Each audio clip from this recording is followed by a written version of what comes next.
স্পষ্ট অন্ধকার।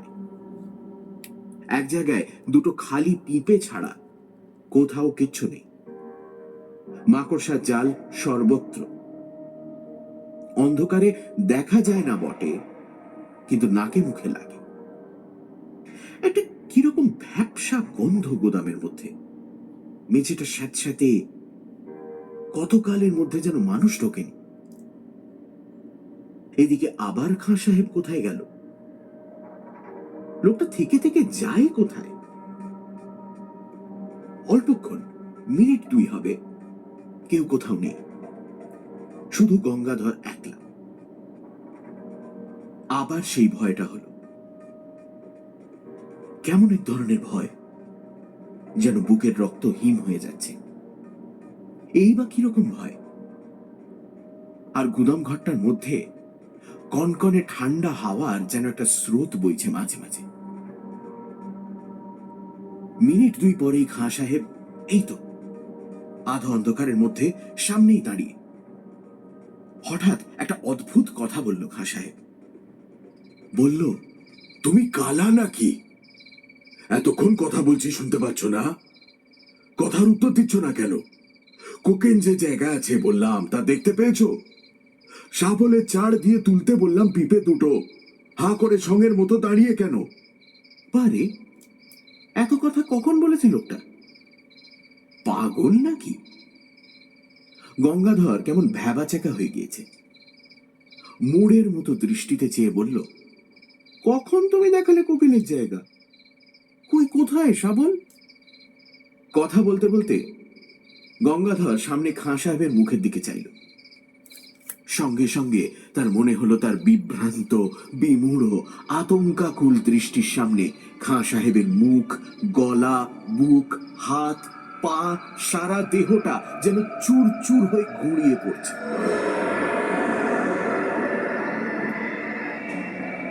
সব যেন ভেঙে বাতাসে উড়ে উড়ে যাচ্ছে। খাঁ সাহেব প্রাণপণে দাঁত মুখ খামুটি করে বিষম মনের জোরে তার দেহের চূর্ণায়মান অণুগুলো যথাস্থানে ধরে রাখবার জন্য চেষ্টা করছে, কিন্তু আর পেরে উঠছে না। সব ভেঙে গেল, গুঁড়িয়ে গেল, উড়ে গেল। 1, 2, 3, 4। আর কোথায় খাঁ সাহেব? চারিপাশের অন্ধকারের মধ্যে সে মিশিয়ে গিয়েছে। একটা ঠান্ডা কনকনে বাতাসের ঝাপটা এলো কোথা থেকে। সঙ্গে সঙ্গে গঙ্গাধর আর্তরবে চিৎকার করে গুদাম ঘরের স্যাঁতস্যাঁতে মেঝের ওপর মূর্ছিত হয়ে পড়ে গেল। একটা দেশি ভড় কাছে কোথায় বাঁধা ছিল। তার মাঝিরা এসে গঙ্গাধরকে অচেতন অবস্থায় তাদের ভড়ে নিয়ে যায়। তারাই তাকে দোকানে পৌঁছে দেয়।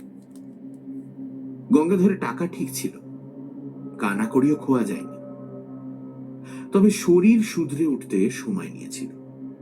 অনেক দিন পর্যন্ত অন্ধকারে সে একা কিছুতেই থাকতে পারত না। মাস 2 পরে মেটেবুরুজে খোদাদাদ খানের কাছে টাকা শোধ দিতে গিয়ে গঙ্গাধর টাকা নিয়ে যাবার দিন কি ঘটেছিল সেটা বলল। খোদাদাদ খান গল্প শুনে গম্ভীর হয়ে গেল। খানিকক্ষণ চুপ করে থেকে বলল, শাহজি, ও হলো আমির খান। চোরাই কোকেনের খুব বড় ব্যবসাদার ছিল। আজ বছর 15 আগেকার কথা, রমজান মাসে বেশ কিছু মাল হাতে পায়। তক্তা ঘাটের কাছে একখানা জাহাজ ভিড়ে ছিল, সেখান থেকে রাতারাতি সরিয়ে ফেলে। জাহাজের লোকের সঙ্গে সর ছিল, কোথায় সে মাল রাখতো কেউ জানে না। সেই মাসের মাঝামাঝি সে খুন হয়। কে বা কেন খুন করলো এটা জানা যায়নি, কেউ ধরাও পড়েনি। তবে দলের লোকই তাকে খুন করেছিল এটা বোঝা কঠিন নয়। এই পর্যন্ত আমির খাঁর ঘটনা আমি জানি। আমার মনে হয় আমির খাঁ সেই থেকে ঘুরে বেড়াচ্ছে তার মাল বিক্রি করবার জন্য। ওর পুরনো কোকেনের বাক্স হয়েছে দোজাখের বোঝা। তা বাবু, সে গুদাম ঘরটা কোথায় তুমি দেখাতে পারবে? গঙ্গাধর অন্ধকারে কোথা দিয়ে সেখানে গিয়েছিল তা তার মনে নেই। মনে থাকলেও সে যেত না। পথে আসতে আসতে গঙ্গাধরের মনে পড়ল পুরনো ভাঙা গুদামঘরটার অস্পষ্ট অন্ধকারের মধ্যে আমির খাঁয়ের মুখের সেই হতাশ ও অমানসিক চেষ্টা করেও হেরে যাবার দৃষ্টিটা। হতভাগ্য এতদিনেও কি বোঝেনি সে মারা গিয়েছে? কে উত্তর দেবে? ভগবান তার আত্মাকে শান্তি দিন।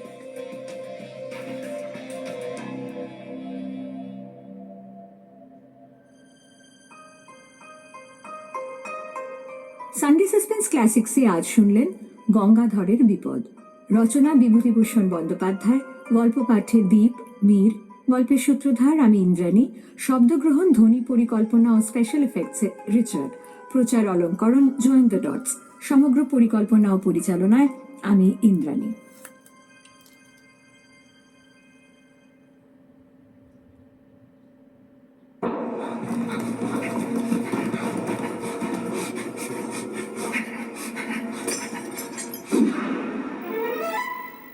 সানডে সাসপেন্স, শুধুমাত্র মির্চিতে।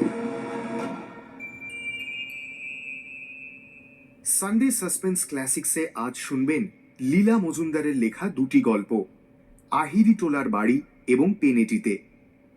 শুরু হচ্ছে প্রথম গল্প, আহিরি টোলার বাড়ি। সানডে সাসপেন্সে এই গল্পটি প্রথম সম্প্রচারিত হয় 14 জুন 2015 সালে। বাংলা সাহিত্যের রোমাঞ্চকর কিছু গল্প দিয়ে সাজানো আমাদের এই বিশেষ নিবেদন সানডে সাসপেন্স। আজ আপনার জন্য লীলা মজুমদারের লেখা ছোট গল্প আহিরি টোলার বাড়ি। লীলা মজুমদারের জন্ম 26শে ফেব্রুয়ারি 1908 সালে কলকাতায়, জ্যাঠামশাই উপেন্দ্র কিশোর রায়চৌধুরীর বাড়িতে। শিলং পাহাড়ে শৈশব কাটানোর পর 1920 সালে তিনি কলকাতায় ফিরে আসেন। তিনি বরাবর মেধাবী ছাত্রী ছিলেন এবং বিএ ও এমএ পরীক্ষায় প্রথম শ্রেণীতে প্রথম স্থান অধিকার করেন। সাহিত্য চর্চার পাশাপাশি কিছুদিন বেতার প্রযোজনাও করেন তিনি। তাঁর লেখা উপন্যাসের মধ্যে উল্লেখযোগ্য প্রদীপিসির বর্মী বাক্স, হলদে পাখির বালক, বক বধ পালা। এছাড়াও তিনি সন্দেশ পত্রিকার যুগ্ম সম্পাদক ছিলেন বেশ কিছুদিন। রবীন্দ্র পুরস্কার, আনন্দ পুরস্কার, লীলা পুরস্কার, ভারতীয় শিশু সাহিত্য পুরস্কার ইত্যাদি নানা পুরস্কারে সম্মানিত হন তিনি। শুরু হচ্ছে আহিরি টোলার বাড়ি।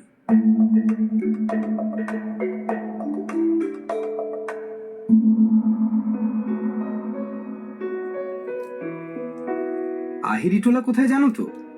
সেখানে গঙ্গার ধারে আমার পূর্বপুরুষদের একটা মস্ত বাড়ি আছে। সেখানে কেউ থাকে না, দরজা জানলা ঝুলে রয়েছে, ছাদ দিয়ে জল পড়ে, দেয়ালে সব ইট বেরিয়ে পড়েছে, শুধু ইঁদুর বাদুড়ের বাস, আর সব জায়গায় একটা সোঁদা সোঁদা গন্ধ। বাড়িটা আমার বাবার ঠাকুরদা কোম্পানির আমলে তৈরি করেছিলেন। কলকাতা শহর তখন সবে তৈরি হচ্ছে। দিব্যি চকমেলানো দোমহলা বাড়ি, দেয়ালে সব জং ধরে যাওয়া চিত্রটিত্র করা বিরাট পাথরের সিঁড়ি। টাকারও তাদের অভাব।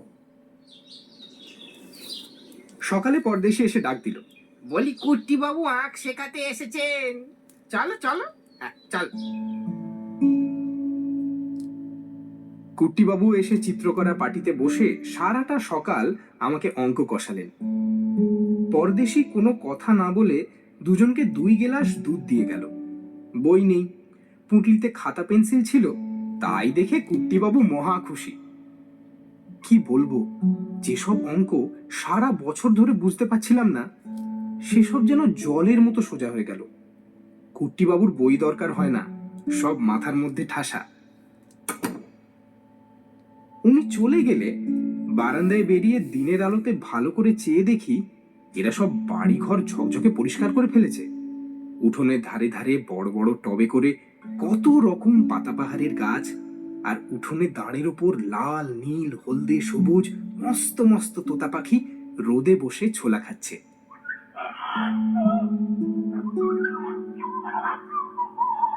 দেয়ালে ঠেস দিয়ে পরদেশি মুচকি মুচকি হাসছে। কাকে খুঁজছো খোকা বাবু?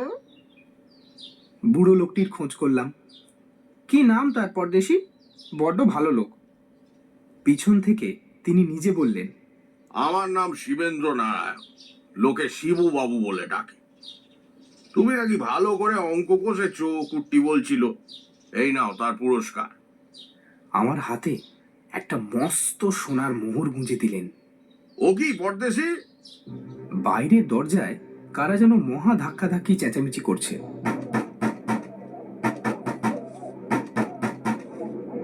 সংগ্রা নয় তো পরদেশি? আমি বললাম, এই রে, তবে নিশ্চয়ই বাবা এসেছেন আমাকে খুঁজতে। ছুট্টে নিচে গিয়ে দরজা খুলে দিলাম। মা, বাবা, বড় কাকা আর পিসেমশাই এসেছেন। ইস, কি সাংঘাতিক ছেলে বাবু তুমি! এই খালি বাড়িতে অন্ধকারে কালি ঝুলের মধ্যে খাওয়া নেই দাওয়া নেই দিব্যি রাত কাটিয়ে দিলে, বলিহারে তোমাকে। অবাক হয়ে তাকিয়ে দেখি এক মুহূর্তের মধ্যে পরিষ্কার তকতকে উঠোন, তোতা পাখির শাড়ি, পাতাবাহারের গাছ সব উড়ে গেছে। পাগলের মতো দৌড়ে উপরে উঠলাম। খালি ঘর খাঁ খাঁ করছে। ভাঙা স্নানের ঘরে শ্বেত পাথরের সব টালি খুলে পড়ে আছে। পরদেশি, ও পরদেশি, শিবু বাবু, কোথায় তোমরা? পরদেশি! বাবা আমাকে খপ করে ধরে ফেললেন। জানিস না শিবু বাবু আমার ঠাকুরদা, পরদেশি তার খাস খানসামা। আস্তে আস্তে আমার হাতের মুঠোর মধ্যে মোহরটাকে পকেটে পুরে বললাম, চলো, টেস্টে আমি অঙ্কে এবার ভালো নম্বর পাবো, দেখো। কাউকে কিছু বলতে পারলাম না। আমি ঠিক করেছি বড় হয়ে টাকা পয়সা রোজগার করে আহিরিটোলার বাড়িটা সারিয়ে সুরিয়ে সেখানেই থাকবো। গঙ্গাটাও বেশ সামনে আছে। শুনলেন আহিরি টোলার বাড়ি। এবার শুনবেন পেনেটিতে।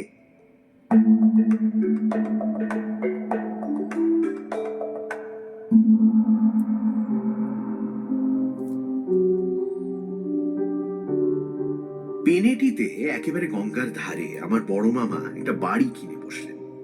শুনলাম বাড়িটাতে নাকি ভূতের উপদ্রব, তাই কেউ সেখানে থাকতে চায় না। সেই জন্য বড় মামা ওটাকে খুব সস্তাতেই পেয়েছিলেন। যাই হোক, বিয়ে টিয়ে করেননি, আপত্তি করবার লোকও ছিল না। মেজো মাসিমা একবার বলেছিলেন বটে, নাই বা কিনলে দাদা, কিছু নিশ্চয়ই আছে, নইলে কেউ থাকে না কেন? বড় মামা রেগে মেগে বাড়ির কাগজপত্র সই করবার আগে ওদের কুস্তির আড্ডা দুজন সন্ডাকে নিয়ে সেখানে দিব্যি আরামে দুরাত কাটিয়ে এলেন। সন্ডাদের অবশ্যই সব কথা ভেঙে বলা হয়নি।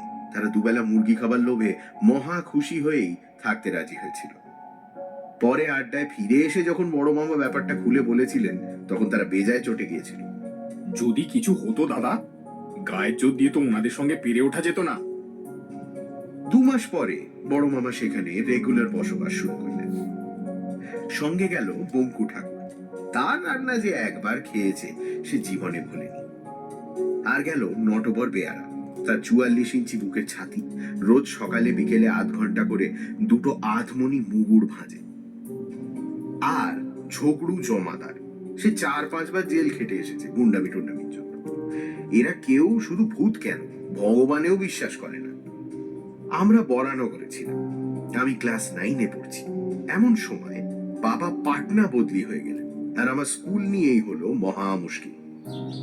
বড় মামা তাই শুনে বললেন, কোচ পরোয়ানে আমার কাছে পাঠিয়ে দাও, এমন কিছু দূরত্ব পড়বে না। বেটা বঙ্কুর রান্না খাবে, আর আমিও আমার নতুন কবিতাগুলো শোনাবার লোক পাবো। বঙ্কুরা তো আজকাল আর শুনতে চায় না। ভালোই হলো। শেষ পর্যন্ত তাই ঠিক হলো। মারা যেদিন সকালে পাটনা চলে গেলেন, আমার জিনিসপত্র বড় মামার ওখানে পাঠিয়ে দেওয়া হলো, আর আমিও সারাদিন স্কুল করে বিকেলে গিয়ে সেখানে হাজির হলাম। মনটা তেমন ভালো ছিল না।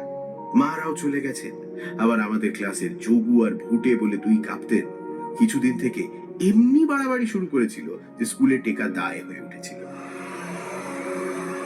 আগে ওরাই আমার বেস্ট ফ্রেন্ড ছিল, কিন্তু পুজোর ছুটির সময় সামান্য একটা ব্যাপার নিয়ে ওরা এমন ছোট লোকের মতো ব্যবহার আরম্ভ করেছিল যে ওদের সঙ্গে সম্পর্ক বন্ধ করতে বাধ্য হয়েছিল। এখন ওরাই হলেন ফুটবলের ক্যাপ্টেন, ক্লাবের সেক্রেটারি। সেদিনও ওদের সঙ্গে বেশ একটা কথা কাটাকাটি হয়ে গেছে, সে আবার অঙ্ক ক্লাসে।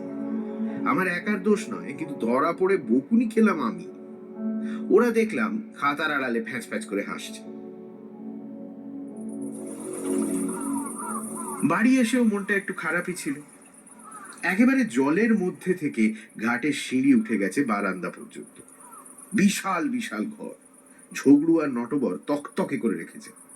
প্রায় সবগুলোই খালি, শুধু নিচের তলায় বসবার ও খাবার ঘরে আর দোতলায় দুটো শোবার ঘরে বড় মামা কয়েকটা দরকারি আসবাব কিনে সাজিয়েছেন। কেউ কোথাও নেই, বড় বাবাও কোথাও বেরিয়ে গেছে। নিচে থেকে বঙ্কুর রান্নার লুচি আলুর দম খেয়ে ওপরে গেলাম। বই রেখে আমার ঘরের সামনে চওড়া বারান্দা থেকে দেখি বাগানময় ঝোপঝাপ, আম গাছ, কাঁঠাল গাছও গোটা কত গাছে। গঙ্গার ধার দিয়ে জবা ফুলের গাছ দিয়ে আড়াল করা একটা সরু রাস্তা একেবারে নদীর কিনারা ঘেঁষে চলে গেছে। সেখানে তিনজন মাঝি গোছের লোক মাছ ধরার ছিপ সারাচ্ছে। একজন বুড়ো আর দুজন আমার চেয়ে একটু বড় হবে, ওখানকারই লোক বোধ হয়। আমাকে দেখতে পেয়ে তারা নিজের থেকেই ডাকলো। দেখতে দেখতে বেশ ভাব জমে গেল। ওরা বলল পেছন দিকের পুকুরে আমাকে মাছ ধরা শেখাবে, আর শনিবার নদীতে জাল ফেলবে, নিশ্চয়ই যেন আসি। বুড়োর নাম শিবু, ছেলে দুটো ওর ভাই, সিজি আর গুজি। বেশ লোকগুলো, বাড়ির মধ্যে আসতো টাসতো না, চাকরদের এড়িয়ে চলত। কিন্তু আমার সঙ্গে খুব দরম মরম হয়ে গেল। আমাকে সাপ কামড়ানোর ওষুধ, বিছুটি লাগার ওষুধ এইসব শিখিয়ে দিল। আমাদের বাগানেই পাওয়া যায়। মামা মাঝে মাঝে খুব রাত করে বাড়ি ফিরত, আর দোতলায় একা একা আমি তো ভয়ে কাঠ হয়ে শুয়ে থাকতাম। শিবুদের কাছে সে কথা জানাতেই যেদিনই মামা বেরোতেন সেদিন ওরা জলের পাইপ বেয়ে ওপরে উঠে বারান্দায় বসে আমার সঙ্গে কত যে গল্প করতো তা ঠিক নেই। সব মাঝিদের গল্প, ঝড়ের কথা, নৌকা ডুবির কথা, কুমির আসার কথা, হাঙর মারার কথা, সমুদ্রের কথা, এইসব। ওদিকে স্কুলের ঝগড়া বাড়তে বাড়তে এমন হলো যে ওই যোগু, ভুটে আর নীলো বলে ওদের কি এক সাকরেত জুটেছে, এই তিনজনকে অন্তত আচ্ছা করে শিক্ষা না দিলে চলে না। শিবু বলল, বাবু, এইখানে ডেকে এনে সবাই মিলে কষে পিটুনি লাগায়। বললাম, না রে, শেষটা স্কুল থেকেই নাম কাটিয়ে দেবে। তার চেয়ে এখানে এনে এমনি ভূতের ভয় দেখাই যে বাছাধনদের চুল দাড়ি সব খাড়া হয়ে যাবে। তাই শুনে ওরা তিনজনেই হেসে লুটোপুটি। আমি বললাম, দেখ, তোদের তিনজনকে কিন্তু ভূত সাজতে হবে, আর আমি ওদের ভুলিয়ে ভালিয়ে আনবো। তোদের সব সাজিয়ে গুজিয়ে দেবো। হ্যাঁ, সাজিয়ে গুজিয়ে দেবেন কেন বাবু? রংটা মাখিয়ে দেবার দরকার হবে না, তিনটে চাদর দেবেন। আমরা সাদা চাদর গায়ে জড়িয়ে গঙ্গার ধারে ঝোপের মধ্যে এমনি এমনি করে হাত লাড়তে থাকবো আর ও শব্দ করব। দেখবেন ওনাদের পিলে চমকে যাবে। ছেঁড়া চাদর তিনটে দিয়ে দিলাম। সত্যি ওদের বুদ্ধির তারিফ না করে পারলাম না। ভালোই হবে, তাহলে আমাকে আর কেউ সন্দেহ করবে না। বাড়িটার একটা অপবাদ তো আছেই। শুক্রবার স্কুলে গিয়ে যোগু ভুটেদের সঙ্গে কথা বন্ধ করলাম। বাবা, ওদের রাগ দেখে কে। কি রে হতভাগা, ভারী লাট সাহেব হয়েছিস যে, কথা বলছিস না যে বড়? বললাম, মেয়েদের সঙ্গে আমি বড় একটা কথা বলি না, ব্যাচেলার মামার শিক্ষা। তারা তো রেগে কাঁই। এই, মেয়েদের সঙ্গে মানে? মেয়েদের আবার কোথায় দেখলি? বললাম, যারা ভূতের ভয়ে আমার বাড়ি যায় না তাদের সঙ্গে মেয়েদের আর কি তফাৎ। যোগু রাগে ফোঁস ফোঁস করতে করতে বলল, এই, খবরদার বলে দিচ্ছি, যা মুখে আসবে তাই বলবি না গুপে। 100 বার বল, তোমরা ভীতু কাপুরুষ মেয়ে মানুষ। যোগু আমাকে মারে আর কি, শুধু অঙ্কের মাস্টার মশাই এসে পড়লেন বলে বেঁচে গেলাম। স্কুল ছুটির সময় ভুটে পিছন থেকে এসে আমার কানে কানে বলল, সন্ধ্যেবেলা 7টার সময় তোমাদের বাড়ির বাগানে না আধ ঘন্টা ধরে আমরা বেড়াবো, আধ ঘন্টা। দেখি তোমাদের ভূতের দৌড় কতখানি তা একবার দেখি। আমাদের চিনতে এখনো তোমার ঢের বাকি আছে। আমি তো তাই চাই। শিবুরা আজকের কথাই বলে রেখেছিল। বাড়ি গিয়ে খেয়ে দিয়ে একটু এদিক ওদিক ঘুরলাম, ওদের দেখতে পেলাম না। একটু নার্ভাস লাগছিল যদি ভুলে যায়। নদীর ধারে একটা ঝোপের পেছন থেকে গুজি ডেকে বলল, বাবু, সব ঠিক আছে আমাদের? প্রায় সঙ্গে সঙ্গেই যোগু, ভুটে, নেলো 3 ক্যাপ্টেন এসে হাজির। বড় মামা বেরোচ্ছিলেন, ওদের দেখে আমাকে বললেন, বন্ধুদের কেষ্টনগরে মিষ্টি টিষ্টি দিস, সব একা একা খেয়ে ফেলিস না যেন। কথাটা যেন না বললেই হতো না, ওরা তো হেসেই গড়াগড়ি, যেন ভারী রসিকতা হতো। বড় মামা গেলে খাওয়া দাওয়া সেরে বাগানে গেলাম। এক্ষুনি বাছারা টের পাবে। চারিদিকে অন্ধকার হয়ে এসেছে, একটু একটু করে চাঁদের আলোতে সব যেন কিরকম ছায়া ছায়া দেখাচ্ছে। আমার গা ছমছম করছে। গল্প করতে করতে ওদের গঙ্গার ধারে সেই সরু রাস্তাটায় নিয়ে গেলাম। বাড়ি থেকে এই জায়গাটা আড়াল করা। পথের বাঁক ঘুরতেই আমার শুদ্ধ গায়ে কাঁটা দিল। ঝোপের পাশে 3টে সাদা মূর্তি, মাথা, মুখ, হাত সব ঢাকা। আবার হাত তুলে তুলে যেন ডাকছে, আর অদ্ভুত একটা শব্দ।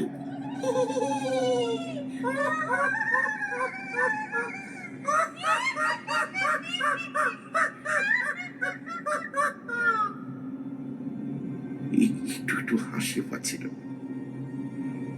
যোগুরা 1 মিনিটের জন্য ভয়ে সাদা হয়ে গেছিল, তারপর আমার দিকে তাকিয়ে, তবে রে হতভাগা, চালাকি করবার জায়গা পাসনি? বলে ছুটে গিয়ে চাদর শুদ্ধ মূর্তিগুলোকে জাপটে ধরল। তারপরের কথা আমি নিজের চোখে দেখেও যেন বিশ্বাস করতে পারছি না। তোমরা আর কি করবে? ছোঁবা মাত্র মূর্তিগুলো যেন ঝুরঝুর করে হাওয়ায় মিলিয়ে গেল। শুধু চাদর 3টে মাটিতে পড়ে রইল। যোগু, ভুটে, নেলো তক্ষুনি মূর্ছা গেল। আমি পাগলের মতো ও শিবু, ও সিজি, ও গুজি করে ছুটে বেড়াতে লাগলাম। গাছের পাতার মধ্যে দিয়ে ঠান্ডা বাতাস বইতে লাগলো, আর গোলযোগ শুনে বঙ্কু, নটবরা, ছবু হল্লা করতে করতে এসে হাজির হলো।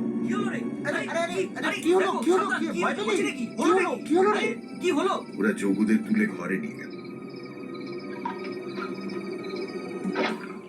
চোখে মুখে জল দিল। আমার গায়ে মাথায়ও মিছি মিছি 1 বালতি জল ঢাললো। মামাকেও পাড়া থেকে ডেকে আনা হলো। এসেই আমাকে কি বকুনি। বল লক্ষ্মী ছাড়া, চাদর নিয়ে গিয়েছিলি কেন? যত বলি শিবু, সিজি, গুজির কথা কেউ বিশ্বাস করে না। তারা আবার কি? এতদিন আছি, কেউ তাদের কোনোদিন দেখেনি, শোনেনি, এ আবার কি কথা? আন তাহলে তাদের খুঁজে জানিয়ে। কিন্তু তাদের কি আর কখনো খুঁজে পাওয়া যায়? তারা তো আমার চোখের সামনে ঝুরঝুর করে কর্পূরের মতো উবে গেছে।